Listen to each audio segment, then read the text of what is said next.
Hello once again, everyone.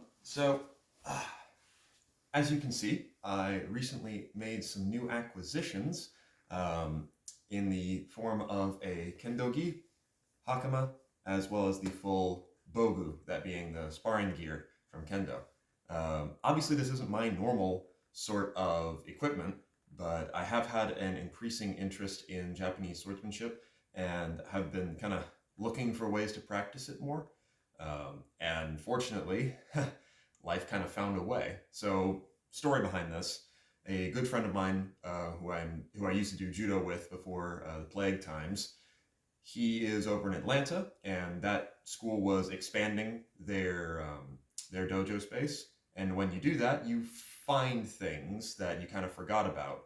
And they found a full set of all of this just kind of sitting there. No idea who used to own it, no idea how long it's been there, but everything's in great condition, and none of it has a name on it, which is also a little bit strange, and I'll talk about that more in a minute.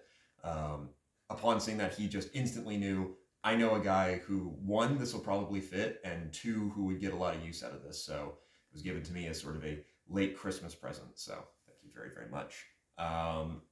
Now, so obviously this is kind of new for me, and I was going to do a video where I kind of put all the stuff on and talked about it as I went. I need a lot more practice before I'm comfortable trying to do that. This is probably attempt about like 5 or so. So instead, I just went ahead and put on some of the base layer, and I'll talk more about the individual pieces as it goes. So first off, let's talk a little bit about the base. So the hakama and the kendo gi itself. So as far as familiarity in regards to this from just a training equipment perspective, I think it's excellent. The kendo gi is tough. It's very familiar to me because it feels just like a judo gi, except it has ties here to keep it closed, which is honestly quite nice. Being a very skinny guy, I'm used to it sort of exploding on me and being pulled out of my belt all the time. So that helps keep it together. The fact that this actually fits so close to the ends of my hands is remarkable, though I do also see a lot of either gis they're selling or just personal preference. It seems to more terminate here on most people's arms, so I may roll these up when I use them. I may not. I haven't really decided yet, but it seems as though there's a preference for a little more mobility down there. In regards to the hakama themselves, this is the first time I'd ever really gotten to be up close and personal with them. I'd obviously seen them before, but I had never worn them or seen anyone put them on or things along those lines. So this was quite a learning experience, and yeah, I had to look at quite a few YouTube tutorials, as well as dive through a book that fortunately one of my students let me borrow. This being a comprehensive guide to Kendo by Jeff Salmon, or Salmon, I'm not exactly sure, but either way.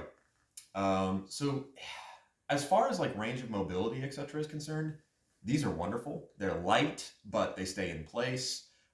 They have just great mobility. They're also very secure. So basically what they are is they're almost like a marriage between chaps and like a skirt almost. You put on the front, tie it to yourself, then put on the back and tie that around everything, and that kind of really keeps things tight around your waist, but tons of mobility down here. The 5 pleats are also very, very nice because just from a static point of view. And these are a little short for me. They're supposed to apparently go all the way down to almost touching the floor, but I'm 6'4". I am okay with not having things fit me perfectly, and furthermore, less of a tripping hazard. I think I'll be okay. The only time this has ever come close to tripping is actually when I was walking up and down the stairs. Speaking of which, I am recording here at my home as hauling all the stuff down to the school just to put it on and do a video along with my teaching. This wasn't going to work out, but more on that later. So yeah, these are really, really comfy. No protective aspect, but there's no targeting down there. So I'm not really terribly worried about it. And I'm also curious to see how it'll play into grappling, as with a couple of the things I'm going to play around with, grappling will become a part of it. So more mobility, etc. is a good thing.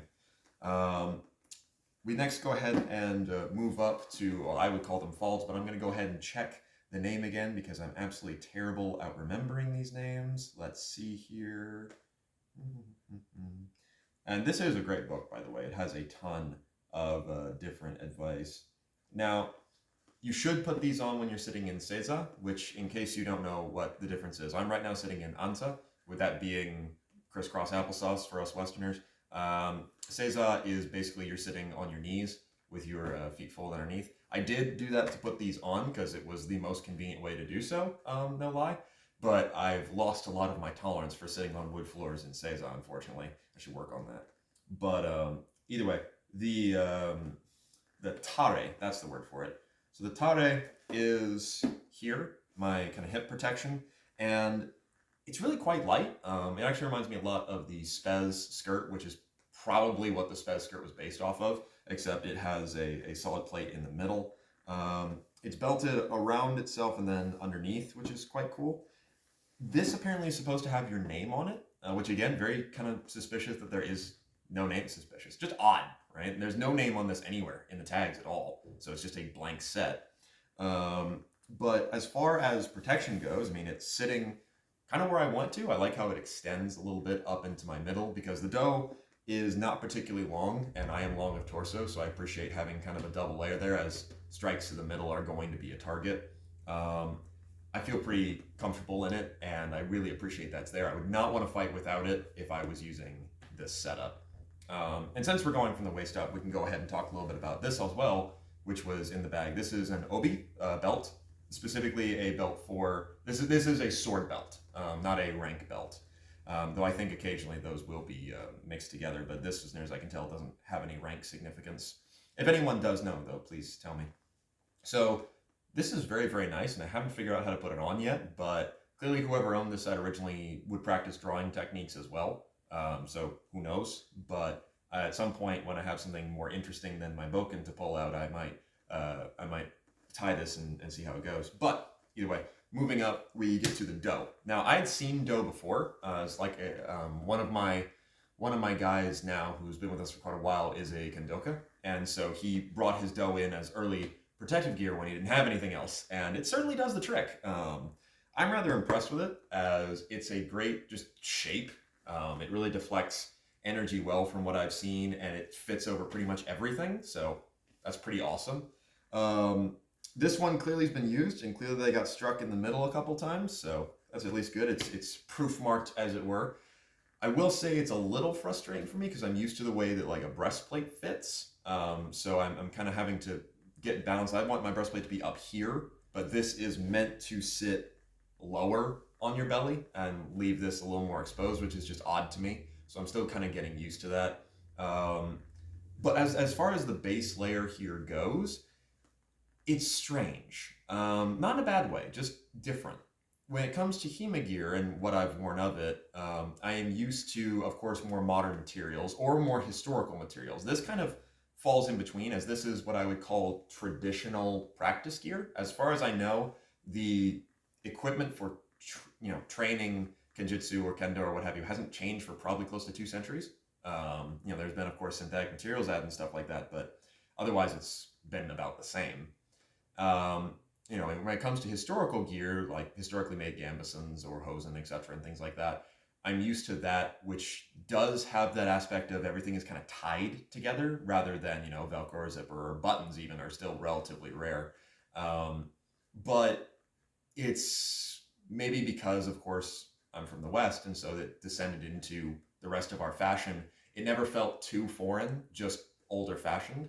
When it comes to this stuff, though, there are a lot of ties. I mean, a lot of ties. And they're also very particular about the way they do these knots. The book and every tutorial I read recommended making horizontal knots instead of vertical knots because apparently horizontal ones, one, are just preferred, and two, they hold better. I believe it, and I never really considered that before, so it's quite interesting to hear someone point that out, and I might look at how many more horizontal knots I can tie in my daily life. But a lot of this, of course, knots behind me with the exception of these and then this, so there's a lot of behind yourself kind of fiddling. Maybe if I'd put on an apron more in my life, I'd be more familiar with it, but so far it is still a skill that I am working on. But once it's on, it's very secure. Just like when it comes to my armor and things like that, once it's on there and you've tied a good knot, it doesn't slip in the slightest. I mean, I've been kind of jumping around, doing some basic exercise or things like that, and this really hasn't moved once I got it sitting where I wanted it to, which is excellent because you don't want that happening at all. Now, what's interesting, of course, is also going to be this kind of blank space, and that's where we start getting into the last two bits of equipment here. So the men, this is really, really foreign to me. So out of all the pieces, this is probably the one that confuses me the most, and I'm still getting used to it. I think that these, and I don't know the term for like the specific parts, but I believe that these flaps, they do cover down onto my neck rather significantly. So if I just briefly put it on, that covers a significant amount of target. But I also feel that probably because of this being stored for a long period of time, they've lost a lot of the curl because they are supposed to kind of curl forward. One of the people that I was watching recommended that the profile should be like a mountaintop. And certainly in regards to like giving range of motion for my arm, these wanting to curl a little inward right now is a problem. So I'm going to have to kind of shape these, and hopefully they'll get to the shape that I want them to. The strike plate right here is really, really reinforced. So the only place you're allowed to thrust is right to the throat, so of course they've reinforced that target area. There's extra little protection behind it. I do still feel a little naked with it on, no lie. But that right there, if that takes a hit, I'm not worried about it in the slightest. I'm also still very much not used to having air push onto my face. I've worn open-faced helmets and things like that. I fought in open-faced helmets, but this is just all sorts new. The idea of being in like this cage is very strange to me. I'm sure it'll become more familiar as time goes on, but for right now, at least, it's very odd. When I actually lace myself into this, it fits very well. Just kind of cups my face and really closes in a lot better than I was expecting, despite not really having anything in the back. It hugs the side of my head and keeps me very, very comfortable. So I'm going to have to keep testing around with this and, of course, put it to the test, but more on that later. As far as, tying myself into it, again, more ties, very secure when you get it on, just a little bit complicated and a bit daunting for a beginner, I would say. But we will see how much better I get at it as time goes on. And then finally, we come to the kote. Now these, actually, I have another pair of these. They're upstairs. I probably should have grabbed them for this. But they're a slightly different make. So there are a couple of different patterns I've seen floating around. But I'm quite familiar with kote, actually. A good buddy of mine who taught me Toyama Ryu, like the basics of it, at least tennis, he gave me a pair of kote that no longer fit him, and I've been using them for quarterstaff and even bayonet, and they work fantastically for that. So just the idea of getting another set of kote gets me over the moon. I really, really like kote, in case that wasn't clear. I think they're fantastic protection. Not good enough for steel, of course, but they are well padded, and they also mold your hand into the exact shape you want for holding a sword. That's what really amazed me, is that it doesn't feel like a glove that I can hold a sword with. It feels like like a glove that's meant to hold a sword, which is really, really nice. And then, of course, very comfy, quite well protected. The target that you swing for, I believe, is up onto the forearm rather than at the hand. So again, this is just padded in case as opposed to needing hard plates. This is nice and stiff and apparently takes force quite well. I haven't been hit with a shinai in them yet. I have, however, taken a couple quarterstaff hits to the kote, and it hasn't bothered me all that much. More laces, of course, because that's the running theme. So overall, my baseline and where I'm wanting to go with this. So everything fits me pretty well, at least from what I can gather. I certainly need more practice putting it on. And once I am comfortable with that, then I'm going to hopefully convince one of my guys who is a Kendoka, like I said, to put on his stuff, and I want to try sparring under Kendo rules. I'll do some drills and stuff leading up to it, but I want to try learning the rules, sparring underneath them, and seeing how that goes under them rather than underneath. Then I want to try and open it up and start putting in some of my my HEMA approach to it. So that being, in the case of what I understand technique-wise when it comes to Japanese stuff is Toyama Ryu, which isn't a huge system, but it's got some good general advice. It's got its basic cuts, its covers, some actions here and there. And I want to try and, sticking to those techniques, play in gear, which is what they would have practiced in, and see how that goes for me.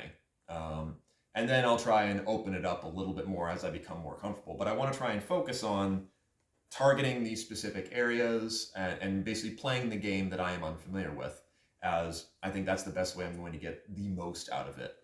Because certainly speaking, I could practice, you can practice any system you want in whatever gear you want, of course, that works, but getting to where something of a closer approximation to what they would have worn does influence things. The same is true of, wearing historical clothing of whatever period of, grappling or swordsmanship you do does influence things. It changes things rather significantly. So it is worth considering, in my opinion.